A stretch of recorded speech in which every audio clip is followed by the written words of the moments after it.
आज आपण एका खास ब्लूप्रिंटची चिरफाड करणार आहोत. ही एक अशी रचना आहे जी एक स्वयंचलित म्हणजे ऑटोमॅटिक आणि अतिशय उच्च गुणवत्तेची कथा तयार करण्यासाठी बनवली आहे. चला तर मग बघूया हे तंत्रज्ञान मानवी भावना आणि खऱ्या-खुल्या कथाकथनाला कसं काय एकत्र आणतं. या सगळ्या निर्मिती प्रक्रियेच्या मुळाशी एक महत्त्वाचं तत्वज्ञान आहे. ते म्हणजे मेट्रिक्सवर कठोर पण लोकांवर मृदू, व्यक्तींवर नाही तर सिस्टीमवर हल्ला करा. हे फक्त एक वाक्य नाहीये, तर हा या संपूर्ण स्वयंचलित आवाजाचा पाया आहे, त्याचा दृष्टिकोन आहे. बरं, चला तर मग यामागची मुख्य संकल्पना समजून घेऊया. लक्षात घ्या, आपण इथे फक्त एक साधीसुधी स्क्रिप्ट बघत नाहीये. नाही, हे तर जणू एका आर्किटेक्टनी बनवलेलं एक सविस्तर ब्लूप्रिंट आहे. कशासाठी? तर भारतीय राजकीय अर्थव्यवस्थेवर 19 मिनिटांचा माहितीपट बनवण्यासाठी. यालाच म्हणतात एजंट बिल्डर. आता याचा अर्थ काय? सोपं आहे. दिलेल्या सूचनांच्या आधारे कोणत्याही मानवी हस्तक्षेपाशिवाय आपोआप एक कथा तयार करण्याची ही पद्धत आहे. म्हणूनच याला सायलेंट प्रोडक्शन किंवा मूक निर्मिती असंही म्हटलं जातं, कारण सगळं काम पडद्यामागे शांतपणे आणि आपोआप होतं. तुम्ही विचार करत असाल की इतकं सगळं तांत्रिक आणि गुंतागुंतीचं का? तर यामागचा उद्देश खूप साधा आहे. तो म्हणजे एक अस्सल मानवी स्पर्श आणि भावना निर्माण करणे. म्हणजे बघा, तंत्रज्ञानाचा वापर करून एक असा अनुभव तयार करायचा जो पूर्णपणे मानवी वाटेल. आणि खरं सांगायचं तर हेच याचं अंतिम ध्येय आहे आणि हेच याला इतकं खास बनवतं. ठीक आहे, मग ह्या ब्लूप्रिंटची पहिली पायरी काय आहे? तर जो कोणी बोलणार आहे त्याचं व्यक्तिमत्व कसं असेल हे ठरवणं. आणि यात फक्त त्याचं पद किंवा डिग्री नाही, तर त्याची खासियत काय, त्याची बोलण्याची पद्धत कशी असेल हे सगळं ठरवलं जातं. का? कारण एक तज्ज्ञ आणि विश्वासार्ह आवाज तयार करायचा आहे.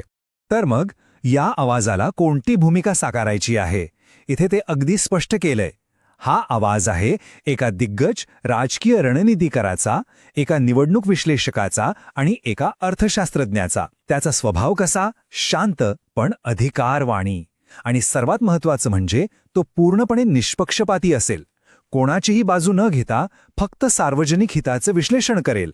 आता बघा, फक्त भूमिका ठरवून भागत नाही, तर बोलण्याची शैली कशी असेल यासाठीही अगदी नेमक्या सूचना आहेत. म्हणजे कथाकथन हे आपल्या संस्कृतीशी, आपल्या मातीशी जोडलेलं असावं. वाक्य लहान असावीत, बोलताना योग्य ठिकाणी थांबून म्हणजे पॉज घेऊन शब्दांना वजन द्यावं. कोणताही मेलोड्रामा किंवा भडक भाषा नको. यावरून एक गोष्ट स्पष्ट होते की हा ब्लूप्रिंट फक्त काय बोलायचं हे नाही सांगत, तर कसं बोलायचं हे सुद्धा ठरवतो. आणि हे सगळं कशासाठी? तर तो आवाज अगदी अस्सल आपला भारतीय वाटावा म्हणून. ठीक आहे, आता आपण काही कडक नियमांबद्दल बोलूया. हे नियम का महत्वाचे आहेत? कारण यामुळे कथेची अखंडता टिकून राहते आणि लक्ष भरकटत नाही. हे नियम म्हणजे जणू एक संरक्षक भिंतच आहे, जी कथेला आपल्या मार्गावरून इकडे तिकडे जाऊ देत नाही. या संरक्षक भिंतीला नाव दिलंय कंटेंट फायरवॉल. आता ही फायरवॉल काय करते? तर ती काही विषयांना आत येऊ देते आणि काहींना बाहेरच ठेवते. उदाहरणार्थ, उपजीविका, शासन, लोकांचा विश्वास यांसारख्या मानवी विषयांवर बोलायला पूर्ण परवानगी आहे. पण AI, मॉडेल, डेटासेट असे जे तांत्रिक शब्द आहेत ना, त्यांना पूर्णपणे बंदी आहे. आणि याचं कारण सोपं आहे. कथा तांत्रिक न वाटता ती थेट लोकांच्या जीवनाशी जोडलेली राहावी. आणखी एक खूप महत्त्वाचा नियम आहे, तो म्हणजे सोर्स ट्रूथ लॉक. नावाप्रमाणेच हा नियम सत्याला लॉक करतो. म्हणजे काय?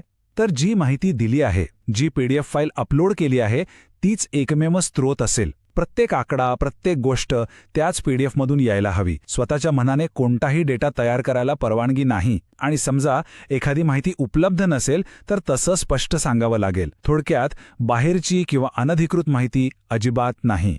बरं, आवाज ठरला, नियम ठरले, पण कथेची रचना कशी असेल? तर हा ब्लूप्रिंट फक्त आवाज आणि नियमच नाही ठरवत.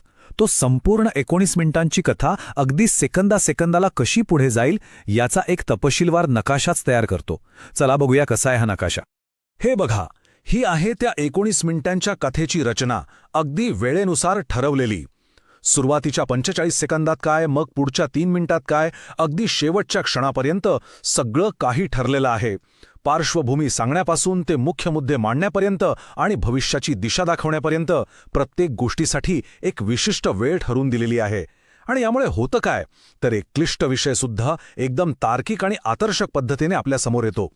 आणि आता आपण येतोय शेवटच्या टप्प्यावर, म्हणजे काही अशा गोष्टी ज्या करणं अनिवार्य आहे, कंपल्सरी आहे. या गोष्टी संपूर्ण कथेला एक पक्की चौकट देतात, ज्यामुळे सगळं काही सुसंगत राहतं आणि एक प्रकारची जबाबदारीही निश्चित होते.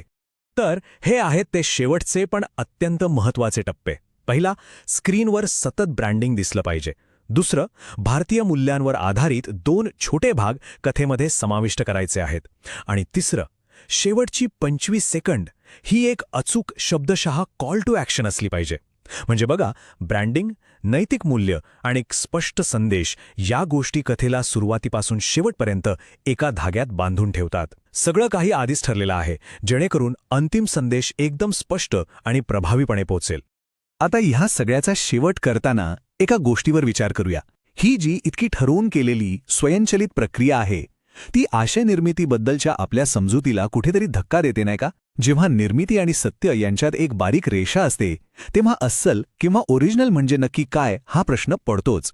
चला तर मग याच एका मोठ्या प्रश्नासोबत थांबूया. जेव्हा एखादा संदेश जन्माला येत नाही, तर तो इतक्या बारकाईने तयार केला जातो, तेव्हा त्याचं सत्य आपण कशाच्या आधारावर ठरवायचं? त्याची अस्सलता कशी ओळखायची? आणि सर्वात मोठा प्रश्न, असं तंत्रज्ञान खरोखर मानवी भावनांची जागा घेऊ शकतं का? यावर विचार करायला नक्कीच हरकत नाही.